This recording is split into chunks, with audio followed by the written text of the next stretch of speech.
If you love video games and you love video game music and you love indie games, boy, do I have 3 suggestions for you that I think will blow your socks off. The first of these is Katana Zero. I played this over the weekend. It's about a 6.8 hour playthrough. It's a side-scroller hack and slash game where literally you're going from point A to point B and you're always thinking about what the best way to get there is. It's a really satisfying experience to enter into a new room, see where the enemies are, see the layout of the situation, and say, how am I going to get from here to there? And then you go about your way trying to do it. It is grippingly simple in a way, but also what caught me off guard is the story.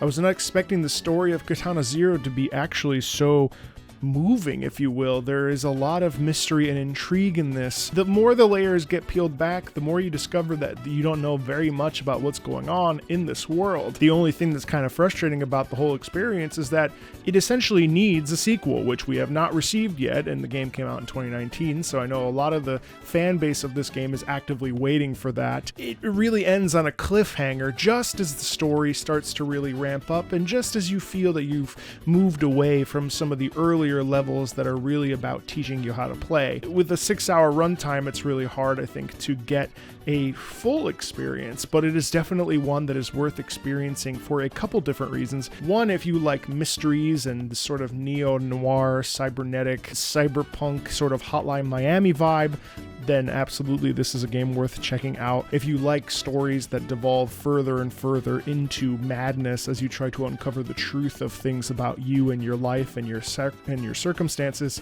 well, you're really going to enjoy this. And if you enjoy fantastic music, then I really think that you're in for a treat with this one. There are several tracks in this game that I really like, but 2 in particular that feel just that they hit the spot the right way are Meat Grinder and Nocturne, which sounds exactly like a variation on a theme of Frédéric Chopin, famous pianist and composer. Check out Meat Grinder.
I think this track in particular really highlights the kind of intensity that you hear while playing Katana Zero. Dark, grungy, gritty,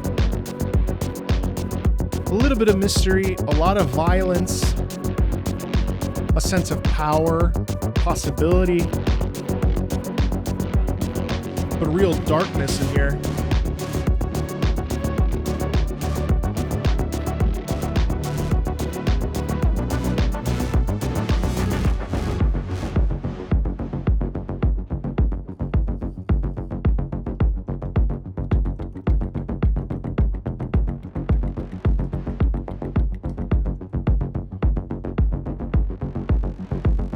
A bit of a crunch in here, it's really cool.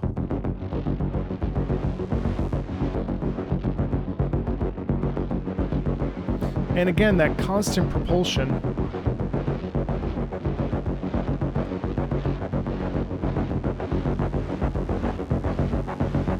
Getting louder. We shift the rhythmic element here, this hi-hat almost.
Do you hear the intensity in that? I mean, I think that this Meat Grinder track is probably the track that is most indicative of the gameplay experience of this game. What's really cool too about this is that every time you start up, your character Zero puts on his headphones and pushes play on a cassette player. And so in a weird, fun way, it's almost like getting ready, like the soundtrack of the gaming experience. It's almost diegetic in that sense. Well, it is diegetic, I guess, because you push play on the cassette player, and then that's the music that carries you through the level. This particular one just feels like very high stakes and very like, you know, we have a job to do, and like I need to find answers to my questions, and that's the carry through of this. And there's a sense of real brutality in this music. I think certainly the rhythm does that, and also just the fact that it's not really melodic. It's more of a rhythmic motion that really gets us where we need to be emotionally, rather than a melodic identity, which is, you know, kind of interesting. Another piece that I wanted to play, like I said, was this Nocturne, because it really feels that it was truly written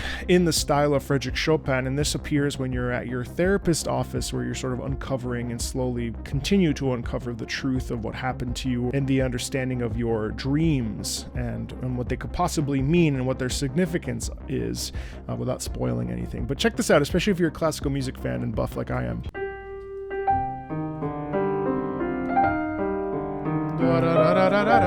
I mean, it's like nearly identical to Chopin Nocturne and I think E flat. I can't remember, G.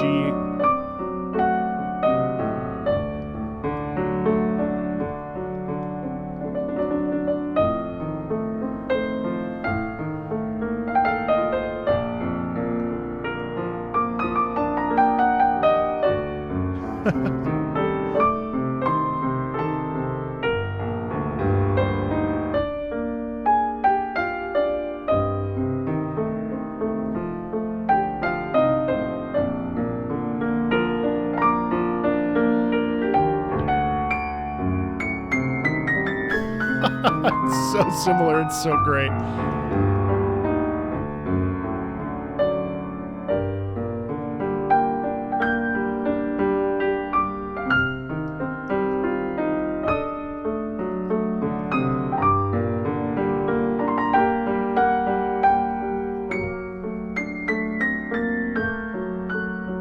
Some of the descending notes that occur in there really feel like their classic romantic time period piano preludes or piano sonatas or nocturnes and stuff. There's a certain quality about that fits the idea of a very lavishly decorated therapist's office that or like an office of someone with authority that really lands. And I think it's such a fun gesture to see, I guess, essentially like modern classical music in its essence in a game like this that's very much the antithesis of what we would perceive of as classically based. And this is the one track like this in the entire game that feels really unique to the soundscape. It's very different from everything else, which I think helps it stand out, and I think also helps it feel very, what's going on there, you know? And there's a bit of there's an ethos to it that I really like. And so the Katana Zero was a great experience, and if you haven't played it,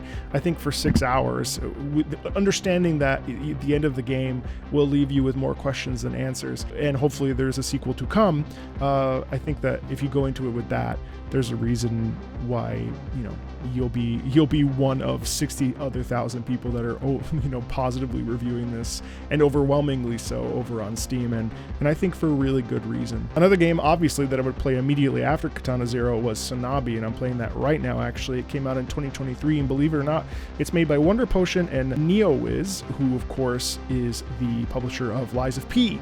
So it's very funny to have this publisher go from this pretty straightforward platforming game kind of to publishing Lies of P. It's very funny. But you know, Sanabi's a pretty straightforward game where you're jumping from point A to point B on a grappling arm, and the grappling arm is your main weapon. It is really the main mode of traversal in the game. And that is the game from left to right. I mean, like, that's what you do. You swing and attack enemies with it, and so on and so forth. And it's surprised me.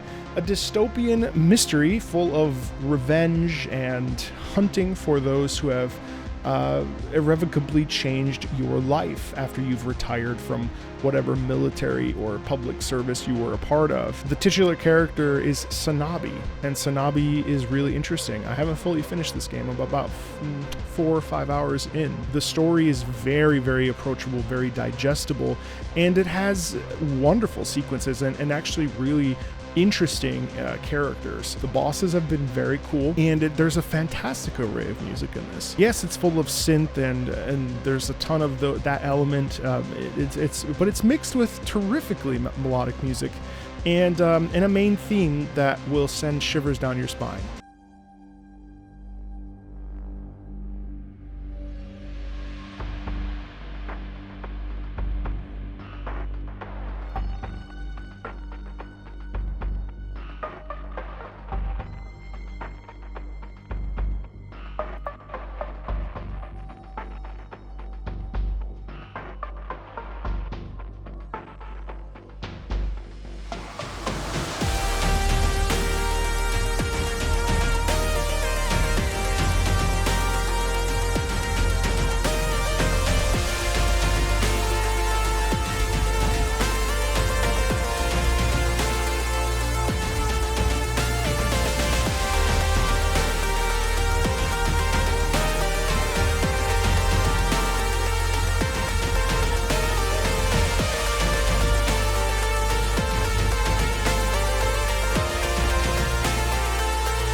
See, that's a melody that makes you want more. If you stay on that main screen, you end up hearing this, and you start to understand the purpose of this character. The purpose of this character in trying to find vengeance and trying to find peace after, and trying to find answers for the things that occur in this character's life. And it's interesting how deep it's actually going. And based on the overwhelmingly positive reviews on Steam, this is a story that is full of heart, and it's written in a way that will leave you sobbing, and I'm very curious to see how sad and how deep this goes. I just finished the first boss. I know I have quite a bit of ways to go still, but it's something that I feel like I want and must talk about. It's not a game I've ever heard spoken of, and when I mentioned that I had played Katana Zero in a community post, people were like, oh, well, you should play Sanabi because that is sort of the natural spiritual successor of Katana Zero. They don't really play anything alike, but aesthetically they are very similar. This sort of like cyberpunky dystopian world where everything is sort of falling apart and you're just literally just trying to put the pieces back together through brutal means. But I was really caught off guard when I started it, because here's like one of the first themes you hear. And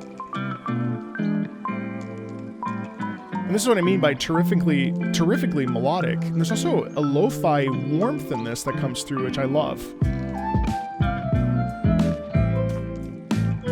You hear how lovely that melody is? It's so bright. It's like a summer day. It's very warm, very inviting, very playful, very kiddish.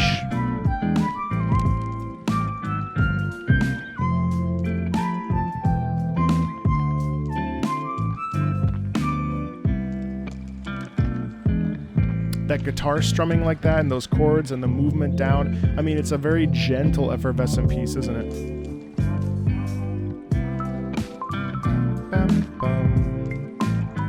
It's a little bit off-kilter too. It doesn't feel like it's perfectly in rhythm, and I think that also, without spoiling it, alludes to the characterization we're going for in this.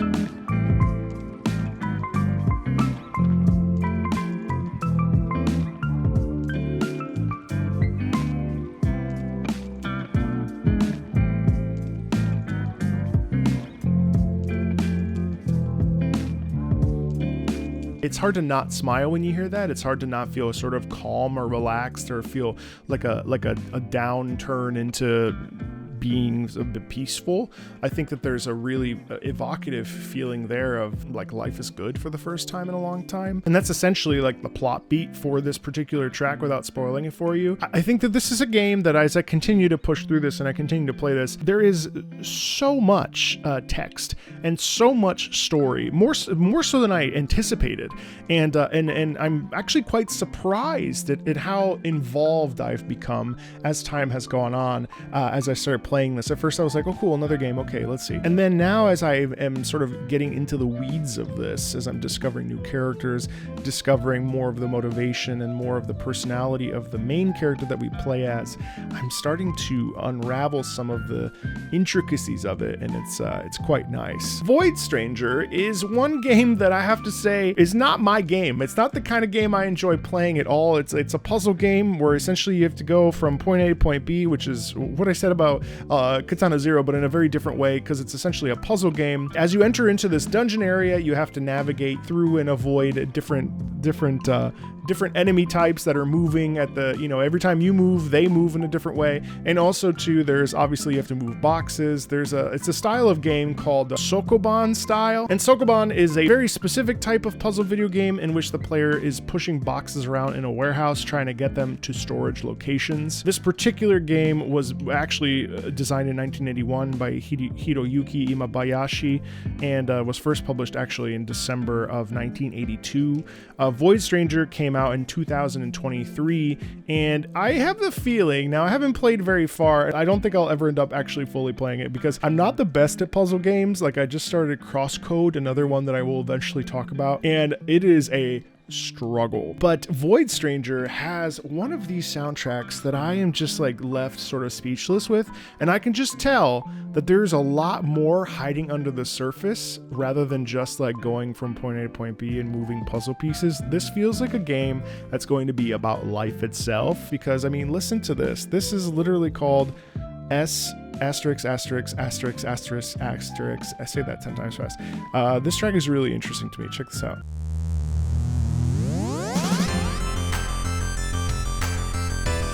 Obviously in like a 16-bit style, mimicking that style.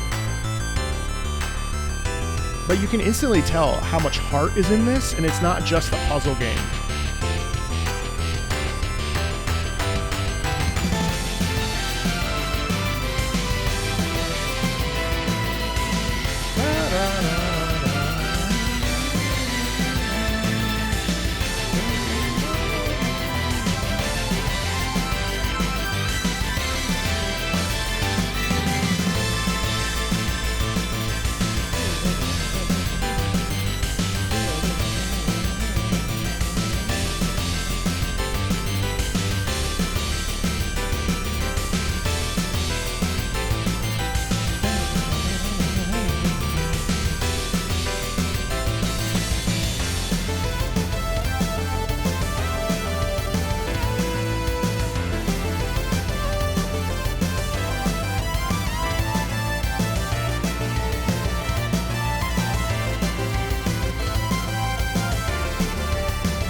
He changed it.